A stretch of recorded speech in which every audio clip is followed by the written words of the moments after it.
Hello everyone, good morning. एक बार फिर से आप सभी का क्रेजी जी के ट्रिक के डेली करंट अफेयर की सीरीज में स्वागत है। आज के सेशन में हम डिस्कस कर लेते हैं 22 सितंबर के सभी इंपॉर्टेंट करंट अफेयर को। एक एक फैक्ट, एक एक क्वेश्चन को आराम से सुनिएगा, रिलैक्स होकर पूरे सेशन में एंड तक बने रहिए। बहुत ही इंटरेस्टिंग सेशन है। पीडीएफ के लिए क्रेजी जी के ट्रिक एप्लीकेशन को चेकआउट कीजिए, वहां पर आपके लिए फ्री ऑफ कॉस्ट इसकी पीडीएफ मिल जाएगी। चलिए चलते हैं 22 सितंबर के करंट अफेयर पर। सबसे पहला इंपॉर्टेंट क्वेश्चन देखिए, भारत ने ऑस्कर 2026 के लिए कौन सी फिल्म को भेजा है? तो इंडियन गवर्नमेंट की तरफ से ऑफिशियली ऑस्कर 2026 के लिए भेजी गई मूवी है होम बाउंड। आंसर हो जाएगा answer B. Home bound movie को भेजा गया है ऑस्कर 2026 की। एक कैटेगरी है ऑस्कर की, बेस्ट इंटरनेशनल फीचर कैटेगरी। क्या होता है कि हर देश अपनी एक मूवी को इस कैटेगरी के लिए भेज सकता है, इस कैटेगरी में अवार्ड के लिए भेज सकता है, ऑस्कर के लिए। तो हमने हमारी होम बाउंड को भेजा है बेस्ट इंटरनेशनल फीचर कैटेगरी के लिए। होम बाउंड मूवी की बात करें तो कांस फिल्म फेस्टिवल, जो कि फ्रांस के कांस शहर में 2025 में आयोजित किया गया था, उसमें भी ये नॉमिनेट की जा चुकी है मूवी। और इसके अलावा जो टोरंटो इंटरनेशनल फिल्म फेस्टिवल का आयोजन किया गया था 2025 में टोरंटो में, इसमें ये रनर अप रही थी एक international people's choice award category में। हालांकि अवार्ड नहीं मिला, लेकिन मूवी अच्छी है, तो होमबाउंड मूवी को अब भेजा गया है ऑस्कर 2026 के लिए। देखिए, दो दोस्तों की, नॉर्थ इंडिया के दो फ्रेंड्स की एक कहानी है, जिसमें वो पुलिस बनने की प्रयास करते हैं और उसके बाद उनके मध्य में जो मतभेद होते हैं, उनको जिन संघर्षों का सामना करना पड़ता है, उनके बारे में होमबाउंड मूवी में बताया गया है। उस इस मूवी के डायरेक्टर की बात करें तो नीरज गेवान इस मूवी के डायरेक्टर है। इनको भी याद रखिए, कभी कभी डायरेक्टर का नाम पूछ लिया जाता है। ठीक है। अब कैजुअली अगर हम ऑस्कर की बात करें तो आप सभी को पता है वर्ल्ड में सबसे बड़े फिल्म अवार्ड माने जाते हैं ऑस्कर, जो कि अमेरिका में दिए जाते हैं नॉर्मली। वहां पर इसे एकेडमिक अवार्ड के नाम से भी जाना जाता है। ठीक है, बेस्ट मूवी को दिया जाता है, हर साल ये दिए जाते हैं, और सबसे पहली बार इनकी शुरुआत की गई थी 1929 में। ऑस्कर अवार्ड या फिर एकेडमिक अवार्ड के नाम से इन्हें पुकारा जाता है। एग्जाम में, एसएससी में काफी बार इसकी ट्रॉफी को लेकर क्वेश्चन पूछे गए। देखिए, ट्रॉफी की बात करें तो अगर हम इसकी ऊंचाई देखें तो 13.5 इंच की यह ट्रॉफी है पूरी। 24 कैरेट गोल्ड कोटिंग इस ट्रॉफी में देखने को मिलती है। अगर वेट की बात करें तो 4 किलोग्राम तक इसका वेट देखने को मिलता है। यहाँ पर जो स्टेचू है वो एक फिल्म रील पर खड़ा हुआ है। ये भी एक इंटरेस्टिंग फैक्ट है जिसको आपको याद रखना चाहिए। अच्छा, अगर हम 2025 के ऑस्कर विनर की बात करते हैं इस साल के, तो जो मेन मेन कैटेगरी है उनके बारे में बता देता हूं। बेस्ट फिल्म की बात करें, ये एनोरा मूवी को दिया गया। बेस्ट डायरेक्टर का अवार्ड दिया गया सीन बकर को, एनोरा मूवी के ही डायरेक्टर है।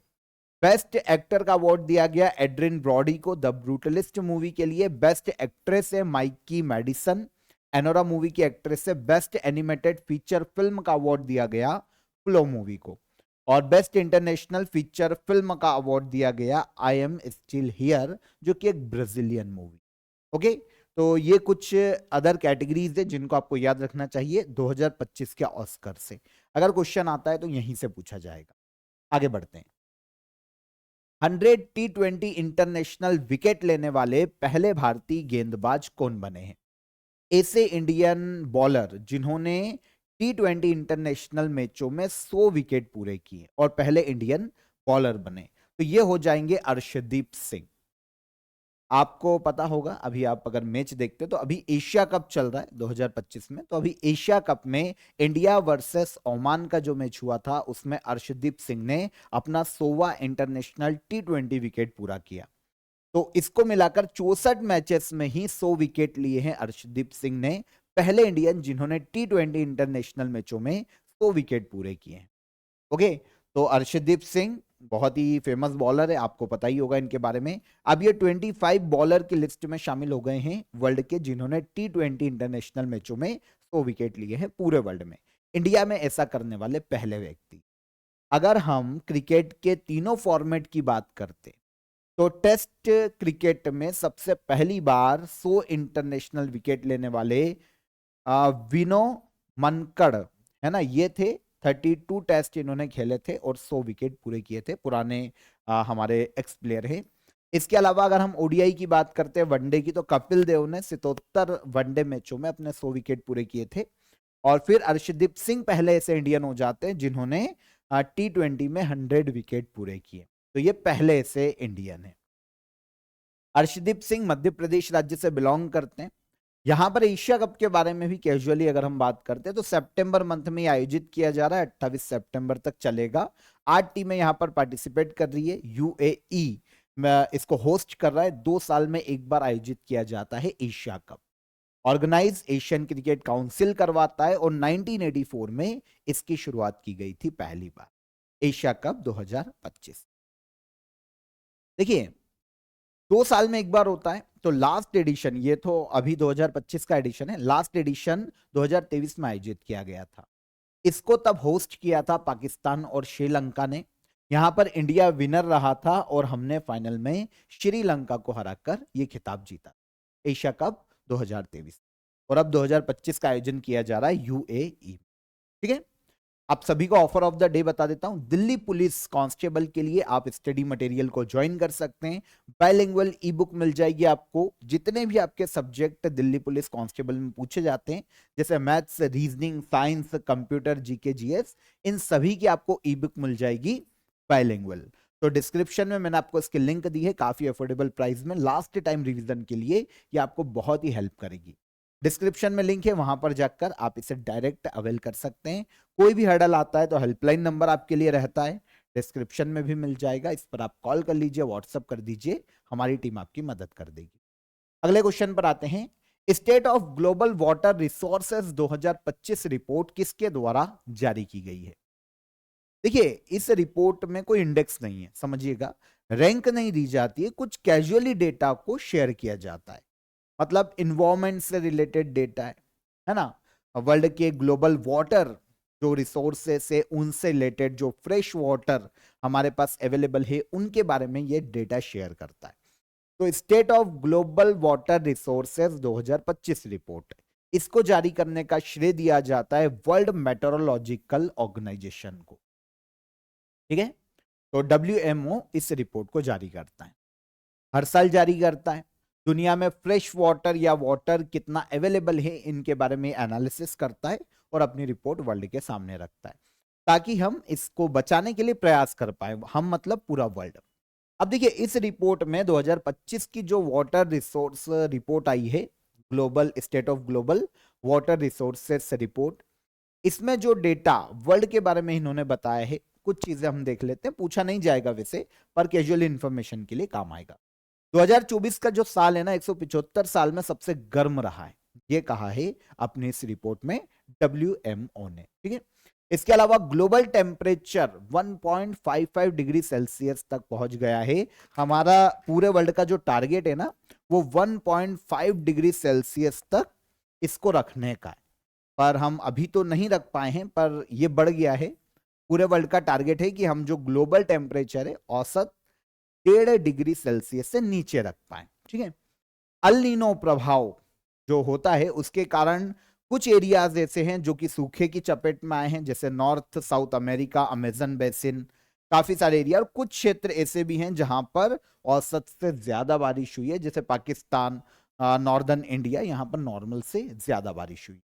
इसके अलावा 2024 में दुनिया ने 450 गीगा टन के ग्लेशियर को खोया है, मतलब इतने पिघल गए हैं एक साल में। 2024 तक वर्ल्ड में 5 बिलियन लोग ऐसे होंगे जो औसत एक महीने जल संकट को झेलेंगे। तो ये कुछ डेटा को शेयर किया है state of global water resources report में WMO ने। रिपोर्ट हर साल जारी की जाती है, 2021 में इसको शुरू किया गया था। वर्ल्ड मेट्रोलॉजिकल ऑर्गेनाइजेशन, इस ऑर्गेनाइजेशन की भी बात करें तो पूरे वर्ल्ड में weather, climate, water resources, environment, इनको प्रोटेक्ट करने के लिए या इनके सेक्टर में काम करने वाली संस्था है। इनका ध्यान रखती है, इनसे रिलेटेड डेटा को शेयर करती है वर्ल्ड के सामने, कि हम जल्दी से जल्दी इनके लिए सहेजने के लिए, इनको प्रोटेक्ट करने के लिए प्रयास कर पाए। इसके लिए काम करने वाला यूनाइटेड नेशन का ही एक ऑर्गन है, एक inter governmental organisation, United nation के अंडर में काम करता है। 1950 में इसकी स्थापना की गई थी, 23 मार्च को। स्विट्जरलैंड के जेनेवा में इसका हेडक्वार्टर है। अब्दुल्ला अल मेंडोज जो कि यूएई से आते हैं, वर्तमान में वर्ल्ड मेट्रोलॉजिकल ऑर्गेनाइजेशन के अध्यक्ष या प्रेसिडेंट के पद पर है। ठीक है, तो इनकी इस संस्था की जो रिपोर्ट है वो state of global water resources 2025 report के नाम से जारी की। डन। इसके बाद भारत के पहले अंतर्राष्ट्रीय फेसिंग प्रतियोगिता एशियन कैडेट कप इंडिया 2025 का आयोजन कहां किया जा रहा है? भारत के पहले international facing competition Asian cadet cup India 2025, इसका आयोजन किया जा रहा है उत्तराखंड के हल्द्वानी में 2025। भारत का पहला इंटरनेशनल फेसिंग कंपटीशन है, ध्यान रखना, इंडिया का पहला। नाम क्या दिया गया? Asian cadet cup 2000 Asia cadet cup India 2025। आयोजन कहां पर? उत्तराखंड के हल्द्वानी में, याद रहेगा। ठीक है, तो इसका आयोजन शुरू हो चुका है 19 तारीख को और 23 सितंबर तक यह आयोजित किया जाएगा। इनॉग्रेशन उत्तराखंड के सीएम ने किया था, पुष्कर सिंह धामी इनका नाम है। आयोजन कौन करवा रहा है? तो एशियन फेंसिंग जो कॉन्फेडरेशन है और फेंसिंग एसोसिएशन ऑफ इंडिया, इनके द्वारा संयुक्त रूप से इसका आयोजन किया है। आयोजन उत्तराखंड राज्य में किया जा रहा है, उत्तराखंड के हल्द्वानी में। ठीक है, तो 19 से लेकर 23 सितंबर तक 17 देशों से ज्यादा देशों की, मतलब ऑलमोस्ट 17 से ज्यादा देशों के 250 से ज्यादा एथलीट इस टूर्नामेंट में पार्टिसिपेट कर रहे हैं। वैसे अगर हम फेंसिंग एसोसिएशन ऑफ इंडिया की बात करें, जो फेंसिंग गेम्स है, यहां पर आप इमेज देखेंगे तो आपको समझ में आएगा, तलवारबाजी जैसा है ना। तो इसको रेगुलेट करने वाली एक इंडियन बॉडी है जिसका नाम है फेंसिंग एसोसिएशन ऑफ इंडिया। 1974 में इसकी स्थापना हुई थी। इंडिया दिल्ली में इसका हेडक्वार्टर है और सतेज पाटिल वर्तमान में इसके प्रेसिडेंट के पद पर है। अब यहां पर यह पूछा गया है कि एशियन कैडेट कप इंडिया का आयोजन कहां हो रहा है? तो उत्तराखंड के हल्द्वानी में इसका आयोजन किया जा रहा है। ठीक है, हाल ही में खोजा गया 2025 PN7 क्या है? 2025 PN7, ये अगर हम 2025 PN7 की बात करते तो ये क्वाजी मून है अर्थ का। हमारी जो पृथ्वी है ना, उसका एक क्वाजी मून है। अब कंफ्यूजन होगा मून और क्वाजी मून में कि सर ये क्या होता है। देखिए क्या होता है, अगर हम मून की बात करते तो एक मून जो होता है ना, वो किसी भी ग्रह का, जिस ग्रह का भी वो मून है, उसके चारों ओर चक्कर लगाता है। क्वाजी मून क्या होता है कि जिस ग्रह का वो क्वाजी मून है ना, उस ग्रह के साथ साथ सेम टाइम पीरियड में वो सूर्य का चक्कर लगाता है, तो इससे कहा जाता है क्वाजी मून। मून अलग होता है, क्वाजी मून अलग होता है। फिर से सुनो, मून जो है, जैसे अर्थ का मून है चंद्रमा, तो चंद्रमा पृथ्वी के चारों ओर चक्कर लगा रहा है। ठीक है, लेकिन जब क्वाजी मून की बात करते तो ये पृथ्वी की कक्षा के बाहर, पृथ्वी के साथ साथ, अगर पृथ्वी का क्वाजी मून है तो ये सूर्य के चारों चक्कर लगाएगा उतने टाइम पीरियड में जिसमें पृथ्वी सूर्य के चारों ओर चक्कर लगाती। तो अभी क्या हुआ है कि हवाई में एक पेन स्टार्स ऑब्जर्वेटरी है, हवाई यूएसए का एक आइलैंड है, यहां पर एक पेन स्टार्स ऑब्जर्वेटरी है। इसने 2025 PN7 की खोज की, जो एक एस्ट्रॉइड है, एस्ट्रॉइड बोल लो या फिर एक क्वाजी मून बोल लो, किसका? पृथ्वी का। ठीक है ना, तो पृथ्वी का एक नया क्वाजी मून है। अगर हम, वैसे समझ में आ गया आपको क्वाजी मून क्या होता है। इसको नाम दिया गया है अर्जुन 2025 PN7, महाभारत के एक पात्र है अर्जुन, इनके नाम पर इनका नाम रखा गया है एस्ट्रॉइड अर्जुन एस्ट्रॉइड। ठीक है ना, अर्जुन एस्ट्रॉइड बोल लें या फिर अर्जुन 2025 PN7 इसको पूरा नाम दिया।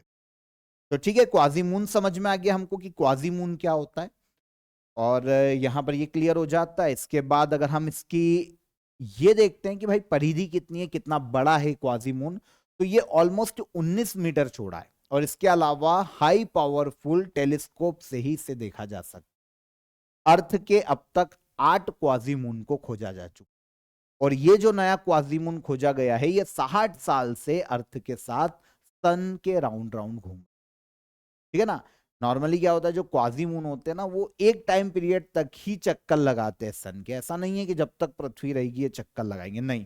100 साल, 1000 साल, इतने टाइम पीरियड तक हो सकता है ये सन के चक्कर लगाए, पर अभी तो लगा रहा है। तो समझ में आ गया, 2025 PN7 या अर्जुन 2025 PN7 क्या है? तो ये अर्थ का एक क्वाजीमून है। ठीक है। जस्टिस पीबी बंजथरी को किस हाईकोर्ट का नया मुख्य न्यायाधीश नियुक्त किया गया है? तो पीबी बजनथरी है ना, इनको बजनथरी पढ़ेंगे। ठीक है। तो जस्टिस पीबी बजनथरी की बात करें तो ये पटना हाई कोर्ट के चीफ जस्टिस के रूप में अपॉइंट किए गए। वैसे पटना में ये अभी तक एक्टिंग चीफ जस्टिस के रूप में कार्य कर ही रहे थे, अब इनको परमानेंट नियुक्ति दी गई है। हालांकि पटना हाई कोर्ट में ये अदर जज के रूप में भी काम कर चुके हैं, अदर जज के रूप में काम किया है, फिर एक्टिंग चीफ जस्टिस के रूप में अभी पटना हाई कोर्ट में काम कर रहे थे, और अब फाइनली इनको पटना हाई कोर्ट का नया चीफ जस्टिस परमानेंटली बनाया गया। ठीक है ना। इसके पहले विपुल पंचोली ये चीफ जस्टिस थे, जब ये एक्टिंग चीफ जस्टिस नहीं बने थे उसके पहले विपुल पंचोली पटना हाई कोर्ट के चीफ जस्टिस थे, और अब इनको रिप्लेस किया है पीबी बजनथरी ने। ठीक है। नियुक्ति कौन करता है आपको पता है? हाईकोर्ट में जजेस की, हाईकोर्ट में जजेस की नियुक्ति का अधिकार है प्रेसिडेंट को। इंडियन कॉन्स्टिट्यूशन जब हम पढ़ते तो हमको पता चलता है कि इंडियन कॉन्स्टिट्यूशन में आर्टिकल 217 ये हाईकोर्ट में जजेस की नियुक्ति का प्रावधान करता है।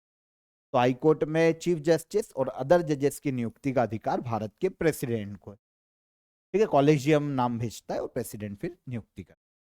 सीआईएसएफ का नया डायरेक्टर जनरल किसे नियुक्त किया गया? सीआईएसएफ इसके नए डायरेक्टर जनरल महानिदेशक अपॉइंट किए गए प्रवीर रंजन। ठीक है। सीआईएसएफ जो भारत में इंडस्ट्रीज होती है, जो गवर्नमेंट के अंडर में है, जितनी भी इंडस्ट्रीज है उनको प्रोटेक्ट करने के लिए काम करती है, एक अर्धसैनिक बल के रूप में इसका काम देखने को मिलता है। जैसे भेल हो गया, गेल हो गया, या अदर जो भी यूनिट है गवर्नमेंट की, उनकी सुरक्षा का काम होता है सीआईएसएफ का। तो रिसेंटली सेंट्रल गवर्नमेंट ने सीआईएसएफ और एक आईटीबीपी इन दोनों के चीफ या डायरेक्टर जनरल की नियुक्ति की है।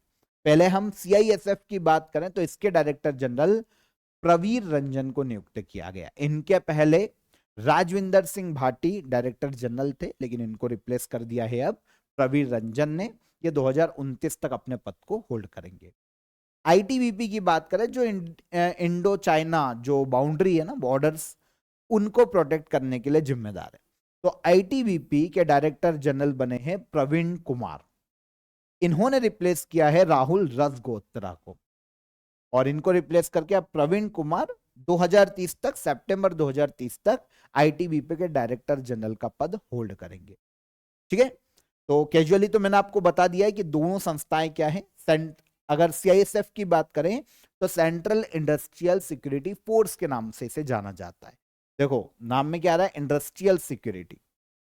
तो सेंट्रल गवर्नमेंट के अंदर जितने भी इंस्टीट्यूशन है, जितने भी इंडस्ट्रीज है, हिंदुस्तान एरोनॉटिक्स हो जाती है, मझगांव डॉक, या ऐसी कोई भी हो जाती है, जितने भी पीएसयूज हैं उनको प्रोटेक्ट करने की जिम्मेदारी सीआईएसएफ की होती है। मिनिस्ट्री ऑफ होम अफेयर्स के अंतर्गत कार्य करती है।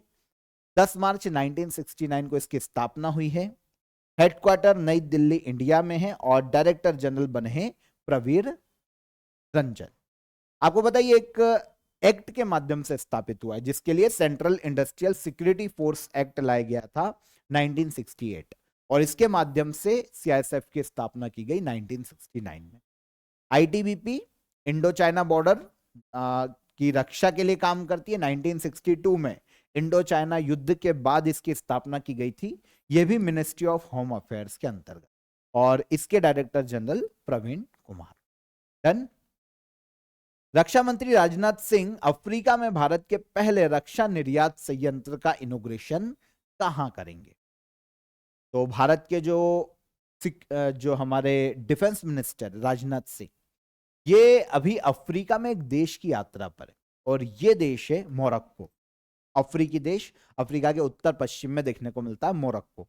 इतिहास में एक अफ्रीकी यात्री इब्न बतूता है ना, ये इंडिया आया था मोहम्मद बिन तुगलक के शासनकाल में। एक बार चेक कर लेना इसको, मोहम्मद बिन तुगलक ही आई थिंक।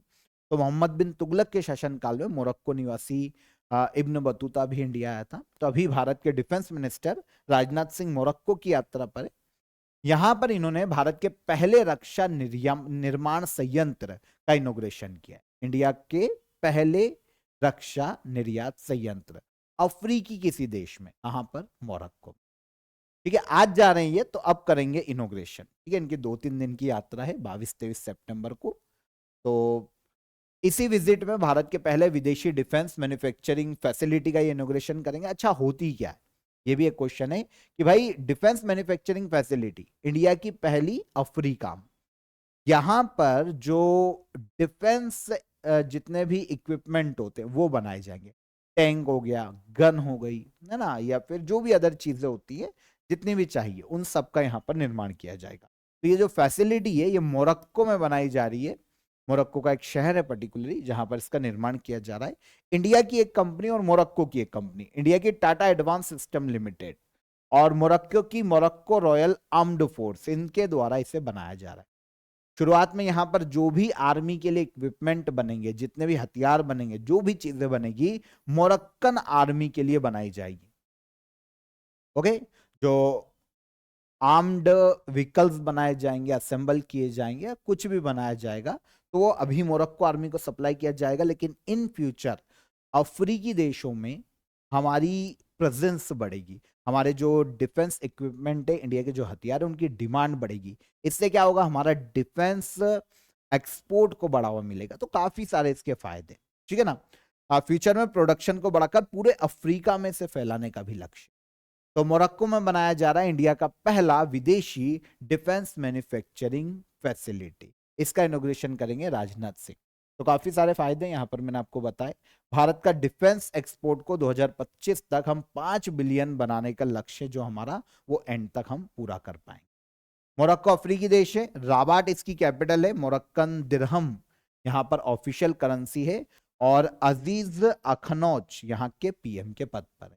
देखो लोकेशन जैसे मैंने आपको बताया था, ये अफ्रीका है, ये अफ्रीका का उत्तर पश्चिमी एरिया है, और ये आपको देखने को मिलेगा मोरक्को। ठीक है ना, मोरक्को के यहां पर आते हैं तो जिब्राल्टर जल संधि हमको देखने को मिलती है, जिब्राल्टर स्ट्रेट कहा जाता है। स्पेन और मोरक्को को अलग करता है जिब्राल्टर स्ट्रेट। ये भी एक फैक्ट है, ज्योग्राफी के पॉइंट ऑफ व्यू से याद रखना। अंतर्राष्ट्रीय शांति दिवस हर साल कब मनाया जाता है? International day of peace. ये डे हर साल मनाया जाता है 21 सितंबर को। इंटरनेशनल डे ऑफ पीस कब मनाया जाता है? 21 सितंबर। ठीक है, पूरे वर्ल्ड में पीस को बढ़ावा देना, पूरे वर्ल्ड में वॉर और ऐसी जो भी कॉन्फ्लिक्ट है, जो भी वायलेंस है, उसको खत्म करना, उसको रोकना, लोगों को और देशों को इसके प्रति अवेयर करना, यह उद्देश्य है इंटरनेशनल डे ऑफ पीस को मनाए जाने का।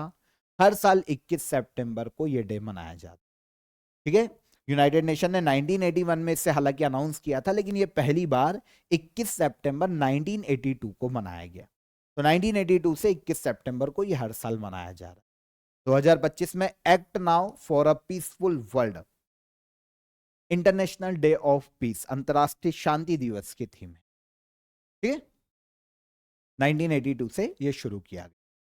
Last question, Busan film festival में फेस ऑफ एशिया अवार्ड किस भारतीय अभिनेत्री ने जीता है? अभिनेता नहीं है, अभिनेत्री है, सही कर लेना। तो बुसान फिल्म फेस्टिवल का आयोजन किया जा रहा है अभी। ठीक है, यहां पर फेस ऑफ एशिया अवार्ड ये दिया गया है हुमा कुरैशी को। इंडियन एक्ट्रेस है हुमा कुरैशी, शायद इमेज हो तो आपको, हाँ ये हुमा कुरैशी इंडियन एक्ट्रेस है। तो 30 बुसान इंटरनेशनल फिल्म फेस्टिवल का आयोजन किया जा रहा है। बुसान किस देश का शहर है? ये साउथ कोरिया का एक शहर है। तो यहीं पर बुसान इंटरनेशनल फिल्म फेस्टिवल का आयोजन किया जाता है। ये भी एक काफी फेमस वर्ल्ड में फिल्म फेस्टिवल है। अब कोई इंडियन यहां पर अवार्ड जीता है तो हमको पता होना चाहिए। इंडियन एक्ट्रेस हुमा कुरैशी को फेस ऑफ एशिया अवार्ड से सम्मानित किया गया। इनका जो परफॉर्मेंस है सिनेमा में, इंडियन सिनेमा में जो योगदान है, उसके लिए ये अवार्ड दिया गया। और इनकी एक मूवी है बयान, इसको बुसान इंटरनेशनल फिल्म फेस्टिवल में स्क्रीनिंग भी की जा रही है। ठीक है, हमारे लिए तो अवार्ड ही काफी है। तो फेस ऑफ एशिया अवार्ड किसे दिया गया? बुसान फिल्म फेस्टिवल में, तो ये हुमा कुरैशी को दिया गया। देखिए यहां पर याद रखिएगा कि 30वां बुसान इंटरनेशनल फिल्म फेस्टिवल है, ये भी एक इंपॉर्टेंट फैक्ट है, याद रखना। ठीक है, अदर अवार्ड बहुत सारी कैटेगरी है, लेकिन ये अवार्ड अनाउंस नहीं हुए हैं अभी। अभी केवल ये अनाउंस हुआ था और इंडियन है तो हमने इनकी बात कर ली। अदर अवार्ड अगर कोई इंडियन कभी कोई कैटेगरी में जीत के आता है तो हम बाद में उनकी बात करेंगे, लेकिन अगर कोई इंडियन जीत कर नहीं आता तो हमको सारी कैटेगरी याद करने की कोई जरूरत नहीं, हम इसमें काम चला लेंगे। Face of Asia award Huma Qureshi को दिया गया। ठीक है, हर 2 साल में आयोजित किया जाता है Busan international film festival, south Korea के बुसान में 1996 में इसकी शुरुआत की गई थी पहली बार, और इस साल 2025 में इसका 30वां एडिशन आयोजित किया जा रहा है। डन। तो यहां पर हमारे 22 सितंबर के सभी करंट अफेयर हो जाते हैं, डिटेल में हमने एक एक को डिस्कस किया है, इंटरेस्टिंग करंट अफेयर थे। अब हम चलते हैं लास्ट डे के करंट अफेयर के रिवाइज कर लेते हैं। ठीक है, हर सिपाही को ड्रोन उपयोग सिखाने के लिए ईगल इन द आर्म पहल किसके द्वारा लाई गई है? तो यह पहल लाई गई है इंडियन आर्मी के द्वारा। ठीक है, चर्चित बिरहोर जनजाति मुख्य रूप से किस राज्य में निवास करती है? तो यह देखने को मिलेगी झारखंड में। द जेंडर स्नैपशॉट 2025 रिपोर्ट किसके द्वारा जारी की गई? तो इसे जारी किया गया यूनाइटेड नेशन विमेन ने, यूएन विमेन नाम की संस्था ने। फिर भारत और ईरान द्वारा बनाई जा रही चारबाह पोर्ट किस खाड़ी के पास स्थित है? तो ये गल्फ ऑफ ओमान के पास देखने को मिलता है चाबहार पोर्ट। फिर आर्मंड डुप्लांटिस जिन्होंने वर्ल्ड एथलेटिक्स चैंपियनशिप 2025 में 14वीं बार 14th टाइम अपने ही रिकॉर्ड को तोड़ा है, ये किस खेल से संबंधित है? तो ये पोल वॉल्ट के खिलाड़ी हैं। फिर ब्लू पॉट इंफ्रास्ट्रक्चर को बढ़ाने के लिए भारत ने किस अंतरराष्ट्रीय संस्था के साथ समझौता किया है? तो यह समझौता हुआ है FAO के साथ। पाकिस्तान ने किस देश के साथ रणनीतिक पारस्परिक रक्षा समझौता साइन किया? तो पाकिस्तान ने यह समझौता किया है सऊदी अरब के साथ। भारत का पहला निजी क्षेत्र का सामरिक पेट्रोलियम भंडार किसके द्वारा बनाया जाएगा? तो यह बनाया जाएगा मेगा इंजीनियरिंग के द्वारा। फिर भारत की पहली आर्चरी प्रीमियर लीग का ब्रांड एम्बेसडर किसे बनाया गया? ये बने हैं रामचरण। और भारत की पहली राष्ट्रीय भूतापीय ऊर्जा नीति किसके द्वारा लॉन्च की गई? तो इसे नवीन और नवीकरणीय ऊर्जा मंत्रालय के द्वारा लॉन्च किया गया, ministry of new and renewable energy के द्वारा। तो ये सारे करंट अफेयर लास्ट डे के रिवाइज हो गए हमारे यहाँ पर। अब हम चलते हैं लास्ट डे के क्वेश्चन ऑफ द डे के आंसर पर। भारतीय संविधान का वो आर्टिकल जो कि अस्पृश्यता के अंत की बात करता है, तो ये कौन है? आर्टिकल 70। भारत में GST लागू हुआ था 1 जुलाई 2017 को पहली बार। और मानस राष्ट्रीय उद्यान की बात करें तो ये भारत के असम राज्य में देखने को मिलता है। ये तीनों क्वेश्चन के आंसर। अब आज के क्वेश्चन ऑफ द डे। ठीक है, 2024 में भारत ने किस देश को हराकर महिला T20 एशिया कप का खिताब जीता? सेकेंड, पूर्वोत्तर भारत की चौथी राजधानी जो कि नेशनल रेल नेटवर्क से जुड़ी है। और हर्षवर्धन के शासनकाल में कौन सा चीनी यात्री भारत आया था? तीनों क्वेश्चन को नोट कीजिए, कमेंट में आंसर कीजिएगा। सेशन कैसा लगा ये भी बताइए। सेशन पसंद आया हो तो वीडियो को लाइक और शेयर कर दीजिए। चैनल पर पहली बार आए हैं तो चैनल को सब्सक्राइब कर लीजिए। फिर मुलाकात करेंगे नेक्स्ट डे के करंट अफेयर में, तब तक ख्याल रखिएगा अपना। जय हिंद, जय भारत।